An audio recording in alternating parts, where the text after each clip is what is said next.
Revenge films. My name is Jackson. At just 22 years old, I've already made a name for myself by running a successful farming business.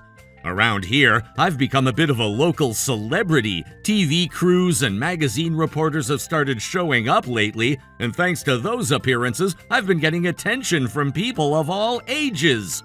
But getting to this point wasn't easy. It took a lot of struggles to get here.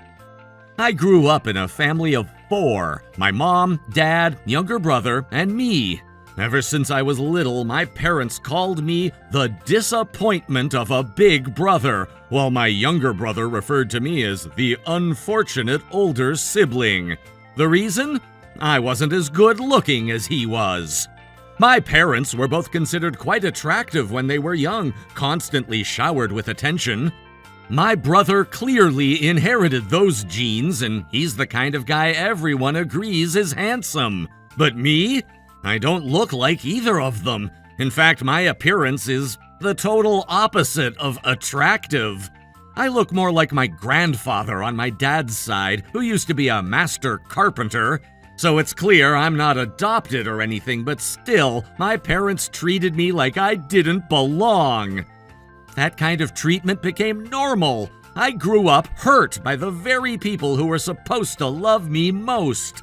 Things got even worse when I entered middle school. My parents started acting like I wasn't worth spending money on. While my brother got to join clubs and take lessons, I wasn't allowed to do anything. Instead, I was stuck doing all the chores around the house. By the time I reached high school age, my parents flat out told me, "High school isn't mandatory. You're not going." They said I needed to get a job instead. So I gave up on going to high school and started looking for work.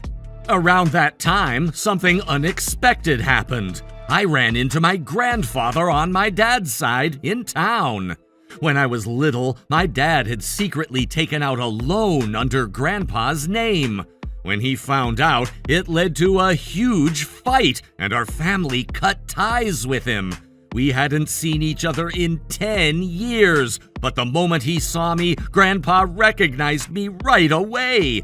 He came over, gently patted my head, and said, "You've grown up so much! I've missed you." When my grandpa asked about high school, I told him I wasn't going and was looking for a job instead. That's when he said, "Then come work for me, but don't tell your father."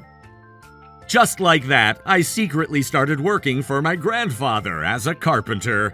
At first, I was completely wiped out by the end of each day. It was exhausting. But Grandpa patiently and passionately taught me everything he knew about the trade. Thanks to his guidance, by the time I was in my 20s, I'd become skilled enough to be recognized as a full-fledged carpenter.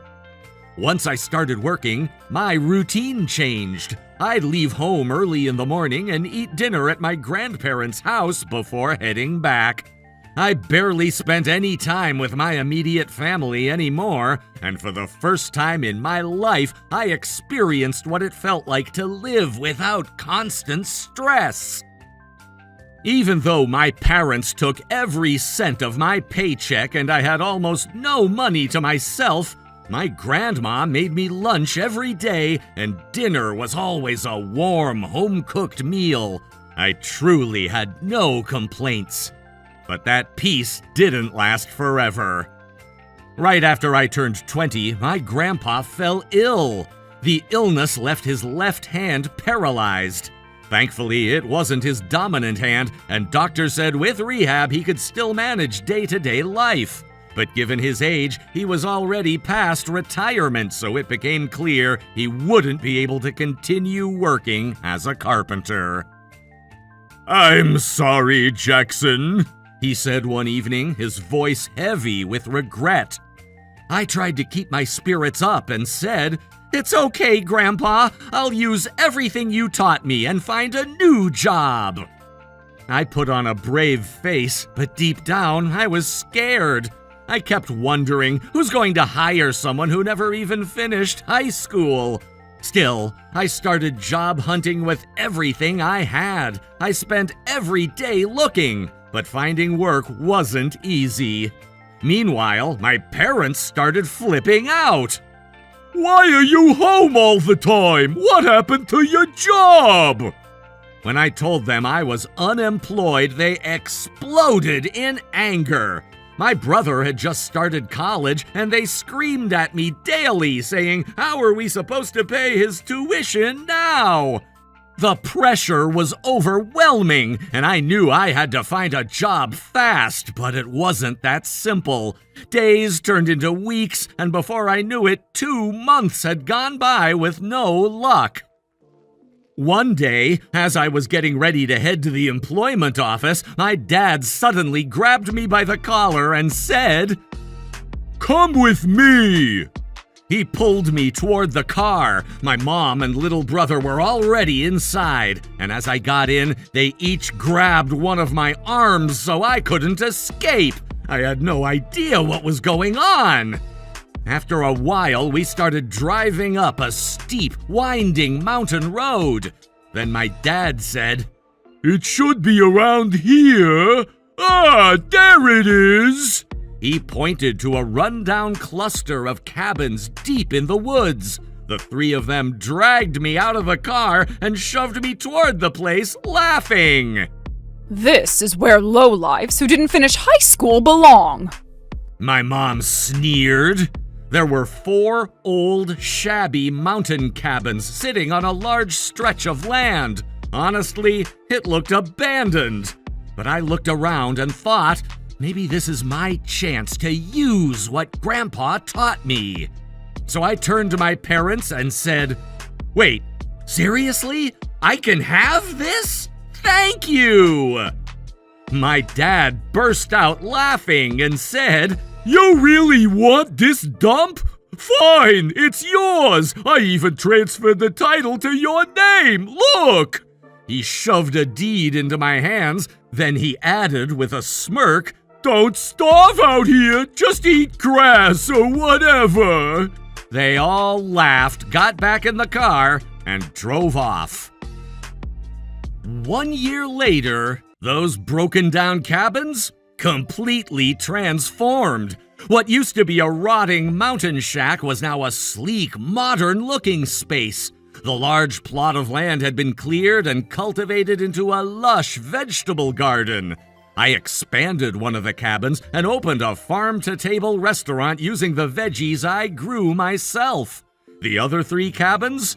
I turned one into a cozy rental space, another into a book cafe, and used the 3rd as my home. The land was too big to waste, so I added a campsite and barbecue area. In the summer, I even started hosting local artist festivals. The business kept growing, and soon I was making serious money. People in town started calling me a successful entrepreneur. Life was hectic, but I was finally doing what I loved. Until one day, out of nowhere, my parents and brother drove onto the property. Seeing the restaurant packed with customers, my dad screamed, "What the hell is this? What's going on here?" When I explained everything that had happened since they dumped me here, my father's face twisted in anger. "I'm the one who gave you this land! Hand over the profits!" Just then, someone walked out from inside the restaurant, and the moment my father saw who it was, he froze. What are you doing here?" he shouted. It was my grandparents, his own parents. After the land had officially been transferred to me, I went straight to them for advice. When they heard my plans, they were thrilled and offered to help however they could. Grandpa may have retired from carpentry, but he told me with a grin, "Fixing up a few cabins? That's easy work." Plus, Grandma, proud of her cooking skills, insisted on becoming the head chef of the restaurant and threw herself into the role with passion. The business that the three of us had started together kept growing, especially after we began hiring local retirees and stay-at-home parents. Before long, it became a well-known spot, attracting visitors from even outside the prefecture. As Grandpa stepped out of the restaurant and caught sight of my dad, his expression turned icy. "What are you doing here? You abandoned your own son and now you show your face like nothing happened? Get out of here!" he snapped. Grandma followed behind and added coldly, We cut ties with you over 10 years ago. This is our home, ours and Jackson's, so don't you dare come back.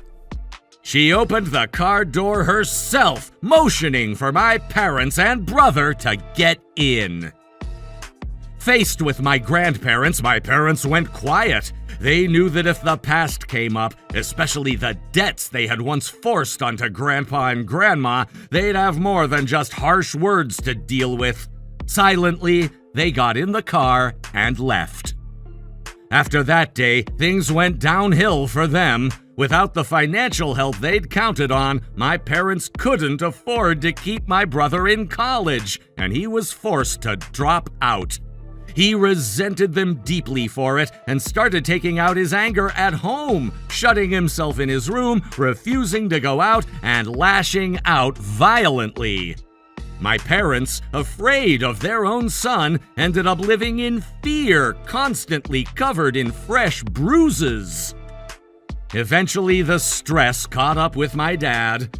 Rumors started spreading at his workplace about how he was always injured, and unable to take it anymore, he quit. My mom, desperate to make ends meet, took a part-time job at a local bar, but ended up drinking heavily and ruining her health. My brother, meanwhile, stopped bathing or leaving his room altogether, vanishing from the outside world. As for me, I was living a life full of smiles, meeting new people every day at the restaurant, now a popular destination. My grandparents often told me they never imagined they'd get to enjoy such a peaceful, happy retirement. They were always on my side, and I couldn't be more grateful for them. Because of that, I've made it my mission to cherish them and make sure they live long, happy lives. How was today's video? If you enjoyed it, please subscribe, like, and leave a comment. Stay tuned for more.